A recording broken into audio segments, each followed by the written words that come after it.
Hello and welcome to episode 2 issue 2 of Super Play magazine.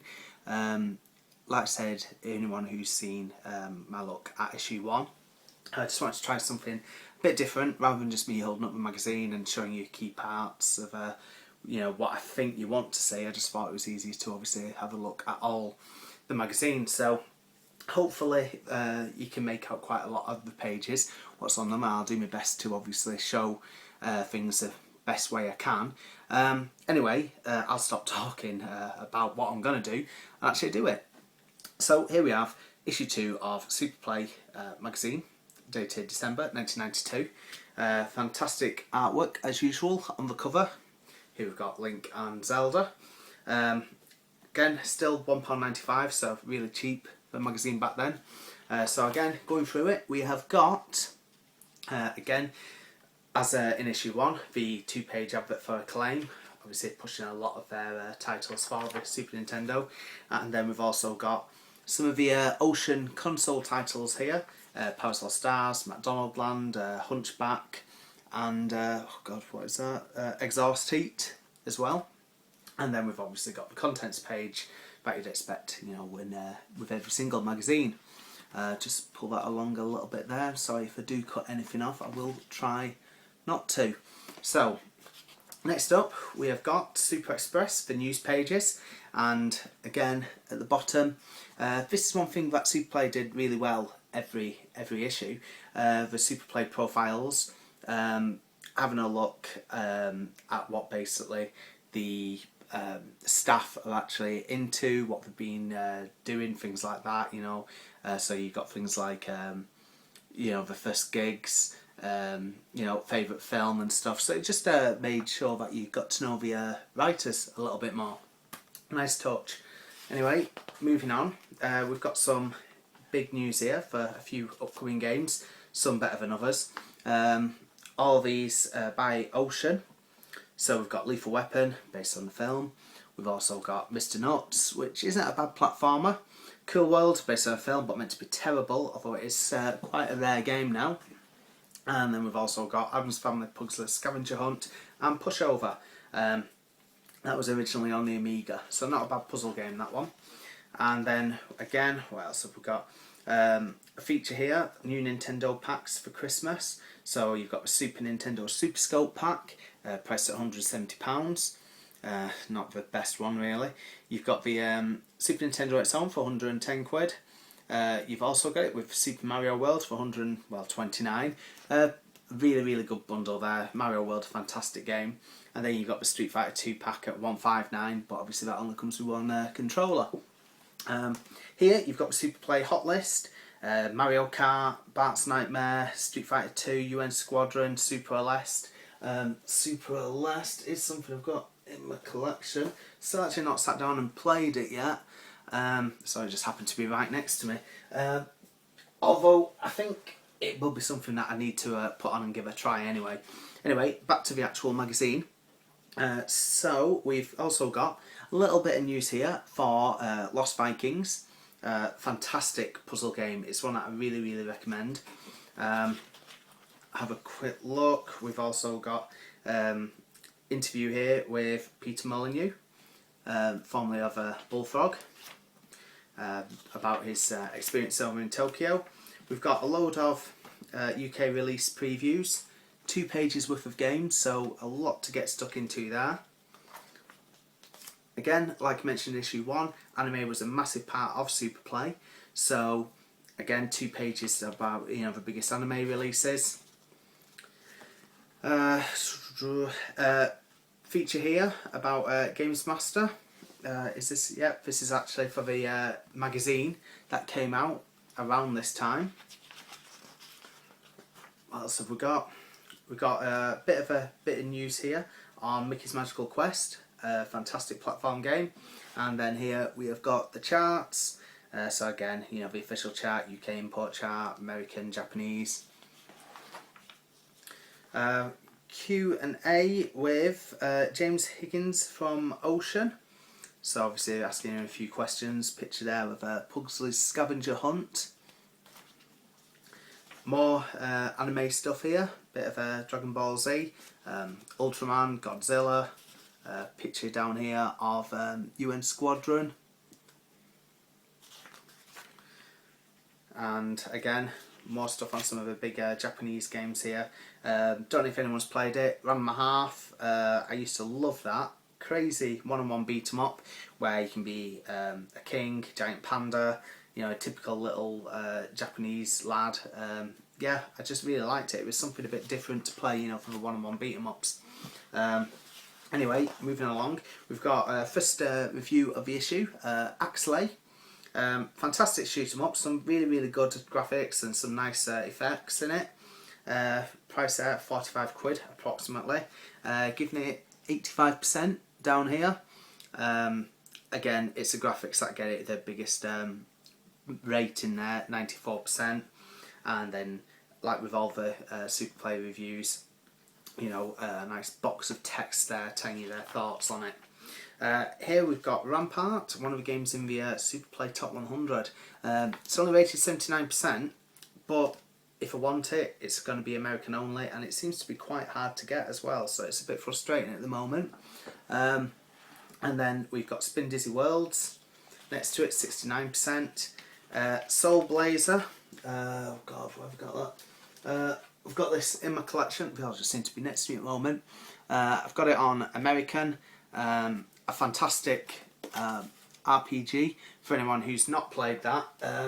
If you want to get the EU version though, you are spending a lot of money on it. I think it was a Scandinavian exclusive.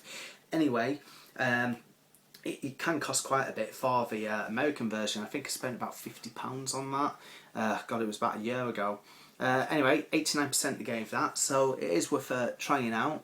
It's part of a trilogy called the Heaven and Earth trilogy, so they brought out Soul Blazer, Illusion of Gaia / Illusion of Time, and Terranigma. Luckily I've got all three of those in my collection.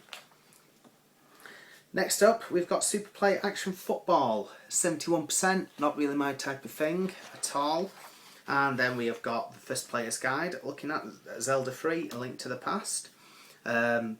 Again, I've needed this guide so many times. There's just parts of Zelda that I just get stuck in, you know. So again, 4 pages on that. And then we've got a review of Sonic Blastman. So, a game that I've never ever played, not up on it. 69% there, so not that bad really. Then we have got Pipe Dream. I remember playing this on the Atari ST. Bit of a puzzle game. Pipe Mania I think it was called on the Atari ST, 66%. And then we've got a couple of awful games next to it. We have got KO Boxing, George Foreman's KO Boxing, sorry. Should have stuck to actually making the, you know, lean green grilling machine or whatever it's called. 18%, and I should just stop doing rubbish jokes. So yeah, awful game. And then you've got the Wheel of Fortune, 19%, absolutely awful. The N64 magazine I looked at just a few videos back, they reviewed that, and that got awful ratings on the N64 as well. Anyway, feature here looking at baseball games, something I'm really never going to be interested in. Reviewing them all very average percents there. 73 is the best one, the Roger Clemens baseball, and then loads, you know, low down 40s, 50s, your more 50s and everything like that. Then we have got a review of Wings 2, 71%, again not my type of thing. And then we've got Acrobat Mission, 38% for a shoot 'em up, just again don't fancy it. We've got a player's guide here for Mario Kart, looking at some of the courses, some tips and everything like that. And then we've got a review here for Zelda Link to the Past, one of the best games on the Super Nintendo. I think we can all agree on that. Quite an in-depth review, giving it 93%. So just here, best rated thing is gameplay, 94%, can't go wrong. And then what else? We have also got Miyamoto small interview. Next up, again, as mentioned, is issue 1, console concepts advert here about, you know, for all your import games and everything. Then we've got Robocop 3 review, 66%. And then we've got all the UK releases. So, like I said, it may have been available on import for a while. So we've got Lemmings, 86%, Turtles in Time, which I know is one that loads and loads of people want, rated 84%, Rival Turf, 58%, but it was a scrolling beat 'em up. It is one that I actually played. It did have a 2-player mode, and that's what tempted a lot of people, but it's not a great game. Also, it had sequels, Brawl Brothers and The Peacekeepers. Then we've got Supergirls and Ghosts, 85%, and absolutely solid game. Advert there for Games Master magazine, Exhaust Heat review, 69%. Yeah, so I'm sure loads of people will shout and bought this. Issue 1 of Games Master was absolutely fantastic. It was really, really thick, had loads of reviews, came with a little cheap book, and it was cheap as well. It was absolutely fantastic. And also it came with these like little stickers that you could put on your cartridges. You know, this cart belongs to, well, so and so. Next up, Super Probotector, 90%. So obviously really well rated game there. Then we've got Paperboy 2 at 29%, which isn't that good at all. Populous at 85%. And then ActRaiser. ActRaiser is a fantastic game, part RPG, well, you know, building type sim, and then also hack and slash, 90%. Never actually played the sequel, wasn't highly as rated, rated as highly I should say, sorry, but we'll come to that when we ever get to that issue. And then we've also got Super Adventure Island, 75%, and Super Mario World, 94%. Again, a fantastic game, definitely. Then we have got Mode 7, which is all the cheats and tips and things like that. And then, like I mentioned in issue 1 video, Ask AD, you know, with people actually writing in for tips and things like that. We also have things like action replay codes.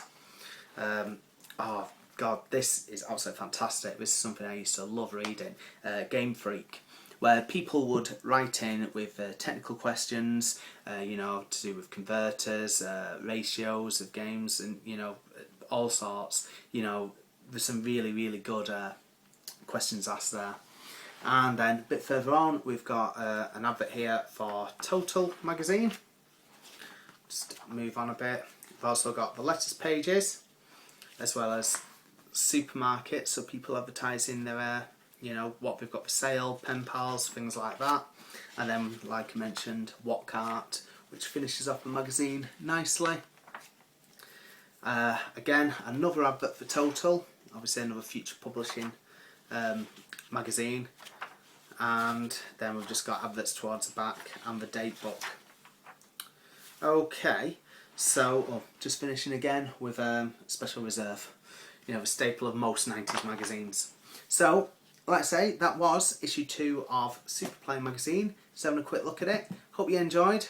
Obviously, next one we've got issue 3, and then I'll probably do the Super Play Gold because that came out around that time. Okay, if you like this, please comment, subscribe to the channel, check out the podcast and everything else. Okay, thanks for watching. Bye.